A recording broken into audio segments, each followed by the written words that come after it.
Hey guys, welcome back to the Psalms to God YouTube channel. This is Breakfast and Bible, and we're talking about women of God and what it means to be a woman of God on this series.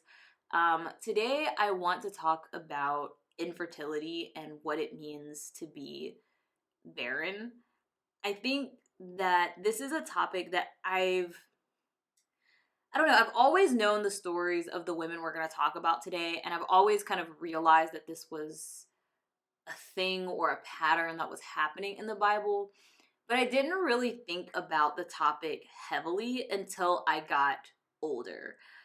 I think when I was a child and when I was a young woman, like in my early teens, my late teens, early 20s, I think the concept of giving birth to a child was simple. It was, to me, I guess it was kind of like breathing. It was just something the body does.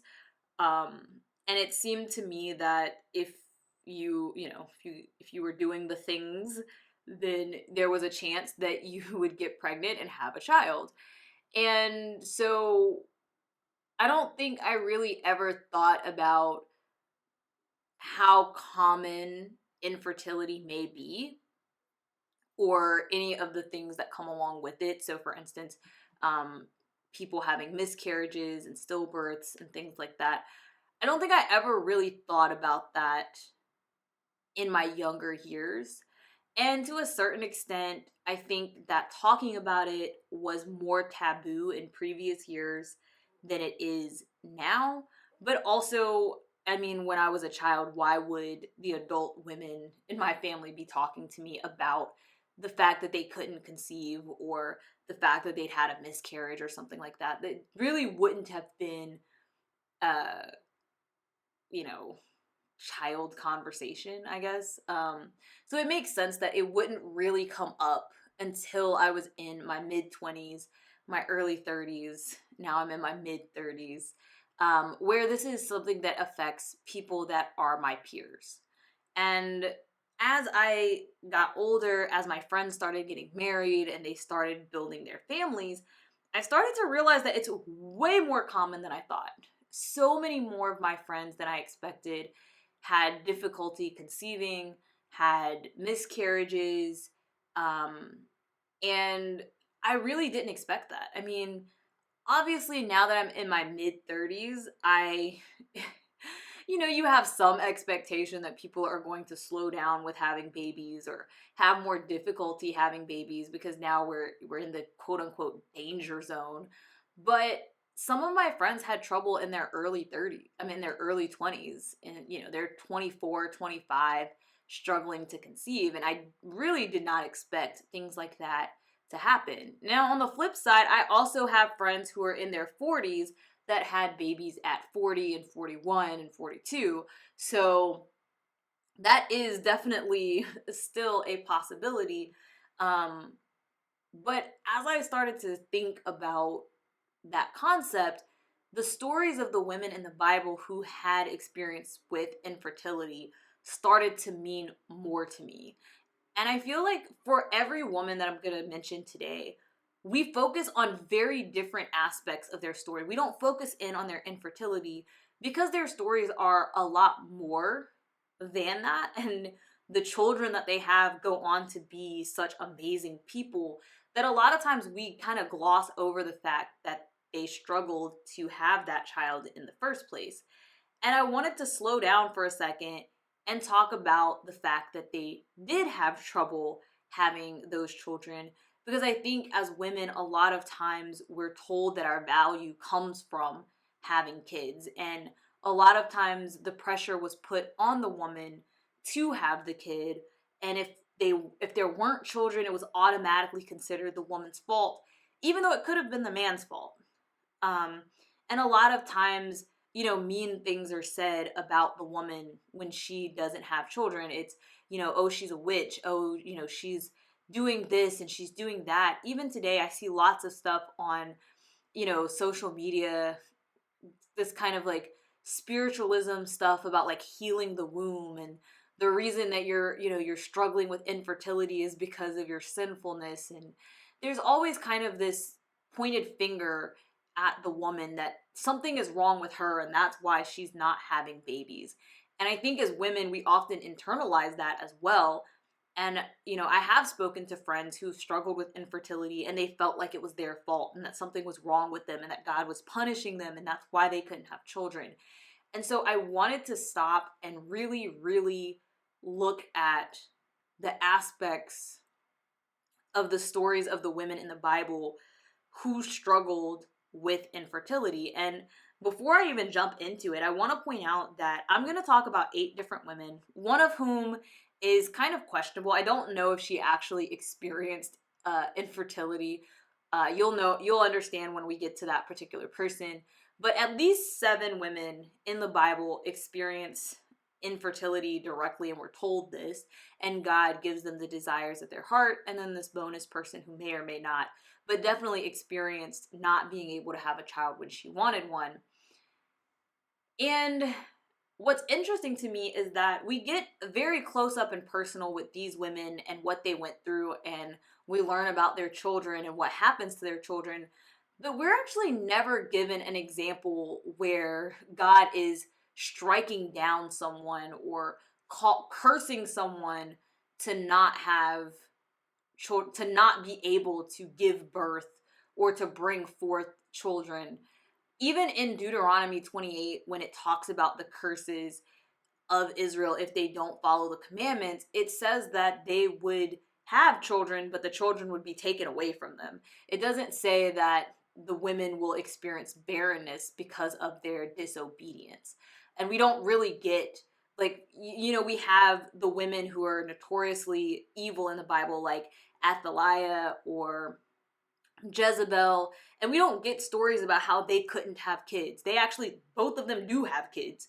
So even in their villain era, they're still giving birth to children. So the idea that barrenness or infertility is directly linked to sinfulness and some sort of curse that God has put on the woman, I'm not really sure where that idea came from, but I didn't really see any evidence of that in the text. The closest thing that I would wager comes to that is the adultery between Bathsheba and David, which results in the death of a child, which she still gets pregnant and actually has the baby. And then she has another baby after that. So she doesn't end up never having kids or anything like that. So that's a couple of things that I want you to think about as we talk about these women and what we're actually shown from a biblical standpoint about these women. And there are patterns that come up over and over with the women who did experience fertility. Now, the first group of women that we're going to talk about are actually all related to each other. And so I don't know if there was like a genetic thing going on, but either way, these women literally are the matriarchs of Israel. The entire reason we have a nation of Israel, the entire reason the Israelites came to fruition is because of women who struggled with infertility. So it starts off with Sarah. We all know the story of Sarah and Abraham. We all know that Sarah struggled and that she was like 90. I think she was 90. She was either 80 or 90 when she gave birth to Isaac. Sarah was very distraught about the fact that she wasn't giving Abraham a son when he had been promised to become a father of great nations. So she gives him Hagar to be his wife. She's like, if I can't bear you kids, this other woman will have kids for you. And that way, you're not missing out on the joys of fatherhood and all of those things. And when God tells her that she's going to have a kid, that this promised child is between her and Abraham, not between Hagar and Abraham, she laughs. Abraham laughs too. They're all like, absolutely not. This is insane. And you'd laugh too. I mean, she's old. Like, I'm pretty sure she was convinced she couldn't have kids because she probably had gone through menopause already. Nonetheless, she does have a kid. God works this miracle, and from this miracle is the birth of an entire nation. He starts out saying, I'm going to show you this nation because I'm going to move. All of these births are miracle births, and they produce miracle children. So we get Isaac, and Isaac is where the promised seed is being passed to. This is who inherits the promise of Abraham. And Isaac marries Rebekah, who is from Abraham's kinfolk. And since Sarah is Abraham's half sister, Rebecca is probably related to Sarah some way. She may not be because they may be half on different sides of the family. But nonetheless, at the very least, Rebecca is Sarah's daughter-in-law. And Rebecca also struggles with infertility. Now, just like Abraham seemed to be completely unbothered by the fact that his wife was not having kids, Isaac doesn't seem to be fazed by the fact that Rebecca isn't having kids either. It says that Isaac loved Rebecca. But Rebecca is very bothered by the fact that she is not having children and that she is not able to give Isaac children. And when Isaac sees that she is distraught, he takes it upon himself to pray on her behalf. So he intercedes and petitions God that his wife will become pregnant and bear him children. And God hears and grants her not one, but two children in the form of twins, Jacob and Esau. We all know the story of Jacob and Esau. And of course, like I said, we focus more on Jacob and Esau than this tiny blurb. I think it's maybe like 3 verses where it mentions that Rebecca is barren and Isaac prays for her and then she gets pregnant. Like, it's very easy to skip over it, but she did have trouble conceiving these twins. And they go on to both create major nations in the region. Esau becomes the father of Edom, Jacob becomes the father of Israel, and they go off and do big things, right? But we're going to follow Jacob because that is where the promised seed goes. That's where the promise of Abraham goes. And Jacob ends up marrying both Leah and Rachel. They are sisters, but he's really in love with Rachel. Rachel is the wife that he wanted. He just kind of got stuck with Leah. And Rachel also struggles with fertility. Now, Rachel is related to Rebecca. She is Rebecca's niece. She is the daughter of Rebecca's brother. So like I said, could be some family genetics going on here. But nonetheless, Rachel struggles to have kids while Leah is having son after son after son after son after son. And Rachel is completely distraught that she is unable to fulfill this role in Jacob's life. And she feels like she's being punished. Meanwhile, Leah is feeling like because she's having these kids, Jacob will finally love her because Jacob didn't love her. Jacob loved Rachel. He just kind of got stuck with Leah. But no matter how many sons Leah gives birth to, Jacob still is in love with Rachel. He doesn't change his feelings. He doesn't suddenly favor Leah to Rachel. He doesn't care that Rachel is not giving him sons. He's not like, I'm going to get rid of this one because she's not giving me the children that I desire.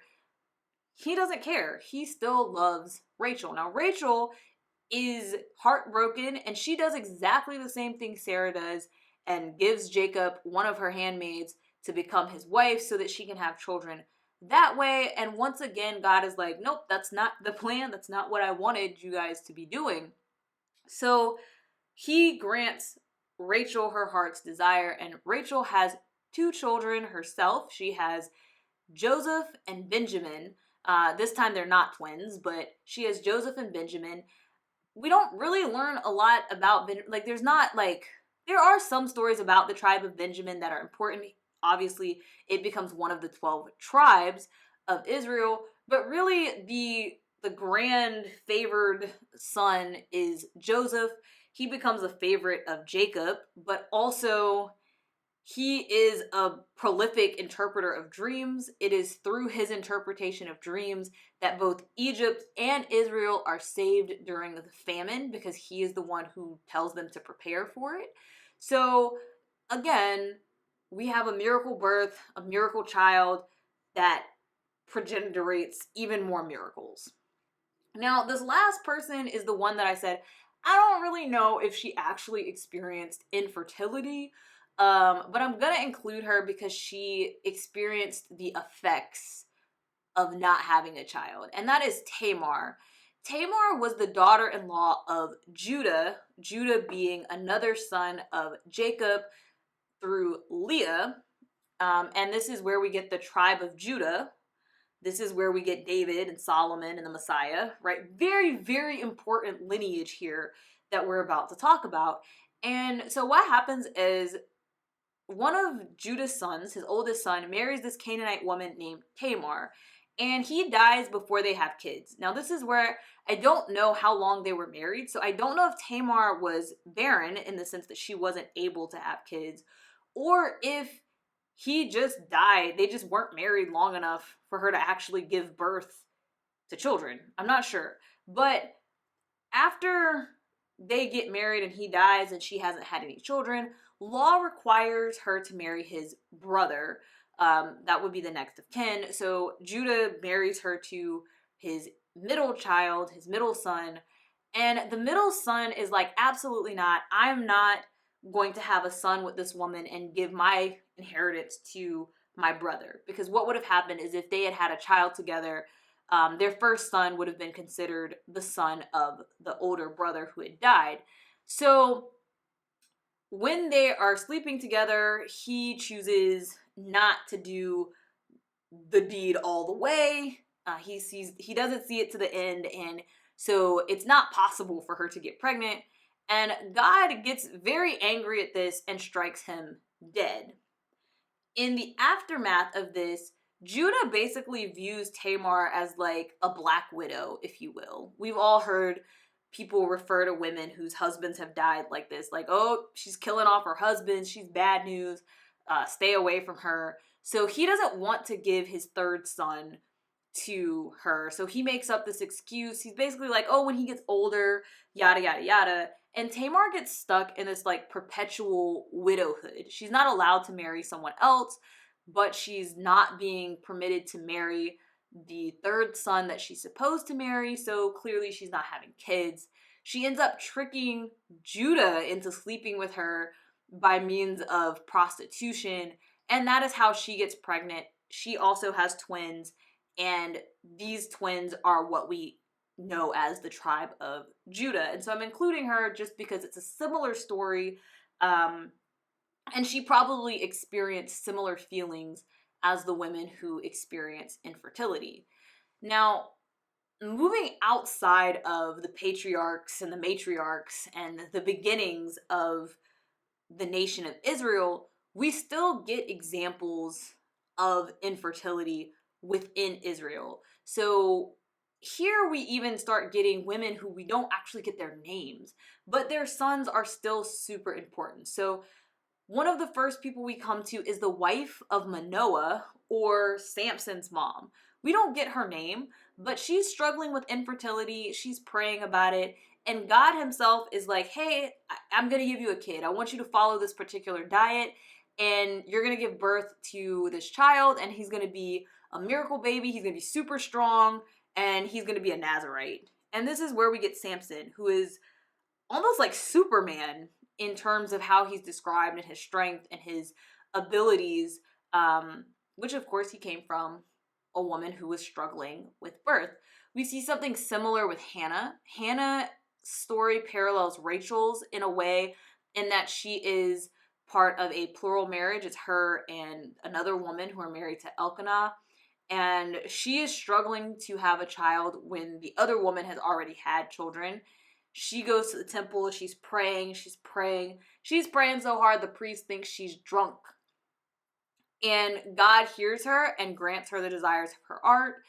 She gives birth to Samuel, and when she gives birth to Samuel, she is so pleased that she gives Samuel back to God. So Samuel gets sent back to the temple. He is raised in the temple. He becomes the last judge of Israel. He is very influential and very important in the spiritual decisions of Israel. He anoints Saul. He anoints David. Very important person. We have 1 and 2 Samuel, 1st and 2nd Samuel, that follow his life and his beginnings. We also have Elizabeth in the New Testament. Elizabeth is the mother of John the Baptist. Again, very important person. Her husband Zacharias is at the temple. Again, things happening at the temple. When an angel tells him that his wife will conceive, he is struck dumb because he also laughs, just like Sarah. The whole thing with Sarah and Abraham.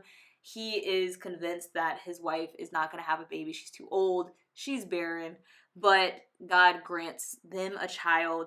Elizabeth actually keeps it secret for a while, but then she, like I said, gives birth to John the Baptist. Interestingly, Elizabeth is the cousin of Mary, the mother of the Messiah, which makes both Elizabeth and John the Baptist related to the Messiah. So there are two miracle births in that family, just slightly different in how those miracle births come apart. And the last woman that we're going to talk about is the Shunammite woman. This is back in the Old Testament again. And again, it's a woman who we don't get the name of the woman. We actually don't get the name of the son either. But this story is equally as profound, prolific, important as the other stories and the other women that we talk about, because she is granted this son by a man. She is the only one who it's not God who comes down and promises to give her a child. It's Elisha when he receives hospitality from her. So Elisha is like, "What can I give you?" He finds out that she doesn't have any children, so he grants her a son. Now, that son ends up having an untimely accident and dies. So she sends back for Elisha, and when he comes, he resurrects this boy from the dead. So this is one of the first times, I think Elijah also resurrects somebody from the dead before Elisha, but this is one of the few times that we see a mere mortal man perform insane miracles. Like, we're not talking about just, throwing your staff down and it turning into a snake like Moses. He brought somebody back from the dead. He also is the one who, petitioned, I guess he petitioned God for her to have a baby. This is major in terms of, a prophet and miraculousness. And so I think that story is just as powerful as that of Elizabeth or that of Hannah or any of the other women. And so I wanted to stop and focus in on these points of these powerful men, these powerful stories within the Bible that started with infertility. And the reason those women were infertile was not because they had done something wrong, but because God wanted to show his hand and his power in the situation. Now, there are probably women who struggled with infertility that never had kids because maybe that wasn't in the cards for them. That's not what God's plan was for them. I'm not sure. I can't really speak to that. I don't have the answers to everything. But I think it's important to see how he moved and to remember that he was with these women every step of the way, that he showed his hand because it was about him. He is the one who has power over life and death, over creation, not us. But also, none of their husbands seemed to be bothered by the fact that they couldn't have children. Their husbands were not valuing them for their womb and the child that was to come out of their womb. Their husbands valued them for them. And I know that that may be of little console for someone who's dreamed about having a child since they were a child themselves, and that they're struggling because they really want that for themselves. But I wanted to have this moment in this episode to remind the people who are struggling with infertility that your value does not come from the children you bear. You have inherent value, and I will be praying for you. I will also be praying and petitioning God for you that you will get the desires of your heart. But in the meantime, know that you are still important and still loved, and he does do miraculous things all the time. So I hope you guys enjoyed this. I will be back for Breakfast and Bible in 2024, and I hope you guys enjoy the rest of 2023. Bye.